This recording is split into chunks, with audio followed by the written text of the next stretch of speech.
জায়গায় কথা বলা যায় না। কয় জায়গায় বললাম? 5 জায়গায় কথা বলা যায় না, নিষিদ্ধ করা হয়েছে। 1 নম্বর, সেই টাইমে কথা বলা যায় না যখন মসজিদের মুয়াজ্জিন সাহেব আজান দেয়। বলুন সুবহানাল্লাহ।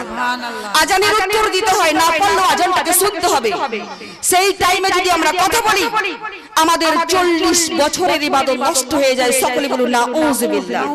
সুতরাং আজানের উত্তর দিবেন, না পারলেও আজানটাকে শুনবেন, ওই টাইমে কথা বলা যাবে না। 2 নম্বরে, সেই জায়গায় কথা বলা যায় না যখন কেউ কোরআন তেলাওয়াত করে। বলুন সুবহানাল্লাহ। ওই টাইমে কথা বলা যায় না। 3 নম্বরে, সেই জায়গায় কথা বলা যায় না যেখানে আল্লাহ এবং রাসূলের কথা আলোচনা করা হয়। বলুন সুবহানাল্লাহ। সুতরাং এটা শুধু সেই জায়গা, এখানে শুধু আল্লাহ এবং রাসূলের কথা আলোচনা করা হবে, বাড়তি কোনো কথা আলোচনা করা যাবে না। তো যা কিছু বলবো হাদিস ও কোরআন থেকে বলবো, আপনারা ধীর স্থিরভাবে মনোযোগ সহকারে আমার কথাগুলো শ্রবণ করুন, ইনশাআল্লাহ আপনাদের কাজে আসবে। আর যে সমস্ত মা বোনেরা রাস্তা রাস্তায় ঘুরতেছেন বা বাড়িতে বসে আছেন, তাদেরকে উদ্দেশ্য করে বলছি, আপনারা এই মাহফিলে চলে আসুন। বলুন সুবহানাল্লাহ। কারণ এখানে সবাই আসতে পারে না, কথা বলেন ঠিক কিনা? আসতে পারে কি? এখানে সবাই আসতে পারে না। যখন কেউ বাড়ি থেকে নিয়ত করে বের হয়েছে যে আমি একটা মজলিসে যাচ্ছি ইলম অর্জন করার জন্য, এই নিয়তে যদি কেউ বাড়ি থেকে বের হয়, হাদিসে এসেছে তার পূর্বের গুনাহগুলো মাফ হয়ে যায়। বলুন সুবহানাল্লাহ। ও আমার প্রাণের চেয়ে প্রিয় মা বোনেরা, যখন আল্লাহ এবং রাসূলের কথা আলোচনা করা হয়, যখন কোরআন থেকে কোরআনের আয়াত আলোচনা করা হয়, এই আয়াত যদি ঈমানদারের কানে পৌঁছায়, সেই ঈমানদার আর ঘরে বসে থাকতে পারে না। কথা বলেন ঠিক কিনা? যেমন ভাবে সমুদ্রের পানিতে বাতাস লাগলে সমুদ্রের পানি ঢেউ খেলতে থাকে, তেমন ভাবে কোরআনের আলোচনা, আল্লাহ এবং রাসূলের আলোচনা যদি ঈমানদারের কানে পৌঁছায়, সেই ঈমানদার আর ঘরে বসে থাকতে পারে না। কথা বলেন ঠিক কিনা? তাদের অন্তরে ঢেউ খেলতে লাগে। বলুন সুবহানাল্লাহ। আর ওই রকম ঈমানদারকে আমার আল্লাহ 10টি পৃথিবীর সমান একটি জান্নাত দান করেন। বলুন সুবহানাল্লাহ। এই মাহফিলে আসার পরিচয়টা হচ্ছে আপনারা ঈমানদার। বলুন সুবহানাল্লাহ। আর একটু মহব্বতে বলা যায় না মা সুবহানাল্লাহ। ও আমার প্রাণের চেয়ে প্রিয় মা বোনেরা, আপনারা কিন্তু আমাকে ভালো ভালো খাবার দিয়ে খুশি করতে পারবেন না, খুরমা পোলাও দিয়ে খুশি করতে পারবেন না, বিরিয়ানি দিয়ে খুশি করতে পারবেন না। খুশি করতে পারবেন তো সুবহানাল্লাহর আওয়াজ দিয়ে বলুন সুবহানাল্লাহ। আর যাই যত মুহাব্বতে সুবহানাল্লাহ বলবেন, আল্লাহ রাব্বুল আলামিন তার আমলনামায় আসমান এবং জমিনের মধ্যখানে সওয়াব লিখে দিবে। বলুন সুবহানাল্লাহ। আরে পিছে বলে বলি না সুবহানাল্লাহ। আদব নিয়ে বসুন, নিরহংকার হয়ে বসুন, জাস্ট মাটির সাথে মিশে যান। নারায়ে তাকবীর। তো সমস্ত প্রশংসা কার জন্য? সমস্ত প্রশংসা কার জন্য? আল্লাহ রাব্বুল আলামিনের জন্য, যিনি আমাদেরকে দুনিয়ার বুকে মুসলমান করে সৃষ্টি করেছেন। বলুন আলহামদুলিল্লাহ। আলহামদুলিল্লাহ। তিনি হচ্ছেন আসমান ও জমিনের মালিক। বলুন সুবহানাল্লাহ। সুবহানাল্লাহ। তিনি এই গাছপালা, নদী, নালা, পাহাড়, পর্বত, না জানি আরো কত কি সৃষ্টি করেছেন। কথা বলেন ঠিক কিনা? ঠিক। তিনার প্রশংসা আমরা যদি সারা জীবন এরকম ভাবে বসে বসে করি, তবু শেষ করা যাবে না। এই পৃথিবীর সমস্ত গাছের পাতাকে আমরা যদি খাতা রূপে ব্যবহার করি, আর এই পৃথিবীর সমস্ত গাছের ডালকে আমরা যদি কলম রূপে ব্যবহার করি, আর এই পৃথিবীর সমস্ত সাগরের জলকে আমরা যদি সেই কলমের কালি রূপে ব্যবহার করি, তবু আমরা তিনার প্রশংসা লিখে শেষ করতে পারবো না। বলুন সুবহানাল্লাহ। সেই মহান আল্লাহকে আমরা হাজার হাজার কোটি কোটি বার শুকরিয়া আদায় করি। সকলে জবান খুলে বলুন শুকর আলহামদুলিল্লাহ রাব্বিল আলামিন। আলহামদুলিল্লাহ রাব্বিল আলামিন। রব্বানা লাকাল হামদ। রব্বানা লাকাল হামদান হামদান কাসীরান কাসীরান তাইয়িবান মুবারাকান ফীহি। ইয়া রাব্বি লাকাল হামদু কামা আমবাগি লিজালালি ওয়াসিকা ওয়া আযীমি সুলতানিকা। লাকাল হামদু বিল ঈমান, লাকাল হামদু বিল ইসলাম, লাকাল হামদু বিল কুরআন। আমরা প্রশংসা করলাম কার? সেই মহান রাব্বুল আলামিনের। বলুন আলহামদুলিল্লাহ। তো আল্লাহ পাক হলেন পরম করুণাময়।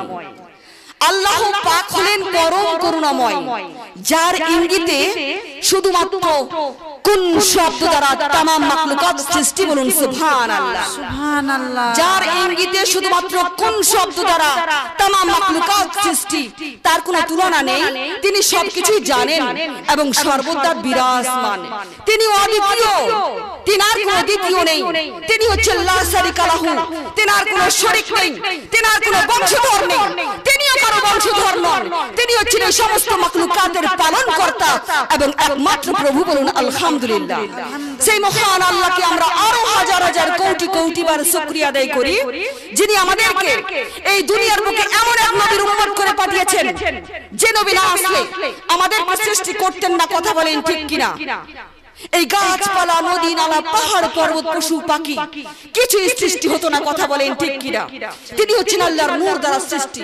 তিনি হচ্ছেন আল্লাহর পিয়ারা হাবিব। তিনি হচ্ছেন দো জাহানের বাদশা। তিনি হচ্ছেন রাহমাতাল লিল আলামিন, বলুন সুবহানাল্লাহ। তিনি হচ্ছেন সমস্ত নবীদের নবী, সমস্ত নবীদের ইমাম, আরশের মেহমান। তিনার উপর দরুদ শরীফ না পড়লে আমাদের নামাজ ও দোয়া কিছুই কবুল হয় না। তিনি শাফায়াত না করলে আমরা জান্নাতে যেতে পারবো না। তিনি হচ্ছেন হাউজে কাউসারের মালিক।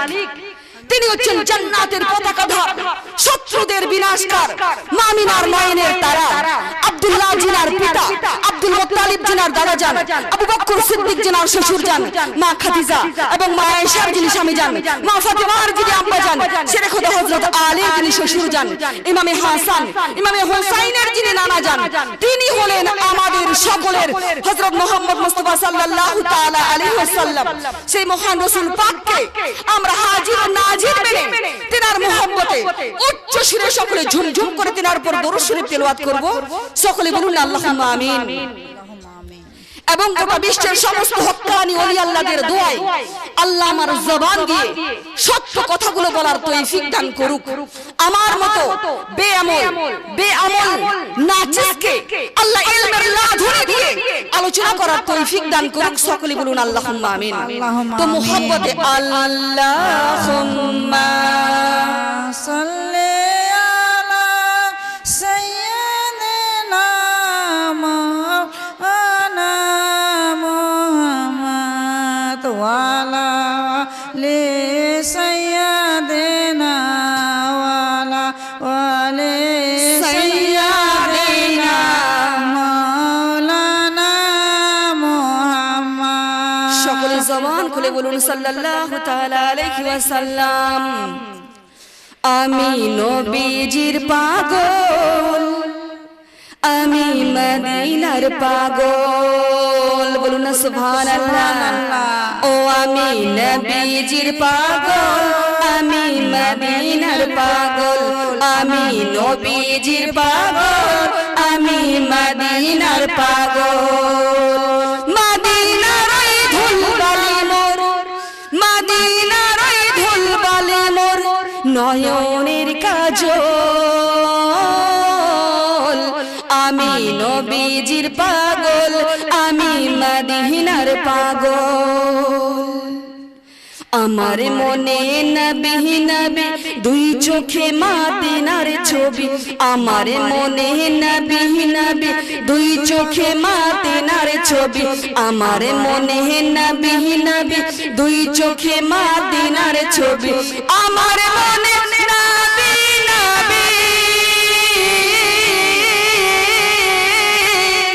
আমার মনে নবী নবী দুই চোখে মদিনার ছবি, আমার মনে নবী নবী দুই চোখে মদিনার ছবি। নবীর প্রেমে দিতে রাজি, নবীর প্রেমে দিতে রাজি, নবীর প্রেমে দিতে রাজি, জীবনের স্বপন। আমি নবীজির পাগল, আমি মদিনার পাগল। মদিনার ওই ধুলবালি মোর, মদিনার ওই ধুলবালি মোর নয়নের কাজল। আমি নবীজির পাগল, আমি মদিনার পাগল। শুনিলে মাহাতিনার কথা, ভুলতে পারি সকল ব্যথা। কথা বলেন ঠিক কিনা? আরে শুনিলে মাহাতে নারী কথা, ভুলতে পারি সকল ব্যথা। শুনিলে মাহাতে নারী কথা, ভুলতে পারি সকল ব্যথা। শুনিলে মাহাতে নারী কথা, শুনিলে মাহাতে নারী কথা, ভুলতে পারি সকল ব্যথা। শুনিলে মাহাতে নারী কথা, ভুলতে পারি সকল ব্যথা। বুকের ভিতর বেজে ওঠে, বুকের ভিতর বেজে ওঠে, বুকের ভিতর বেজে ওঠে মহানন্দের ঢোল। আমি নবীজির পাগল, আমি মদিনার পাগল। যারা যারা নবীজির পাগল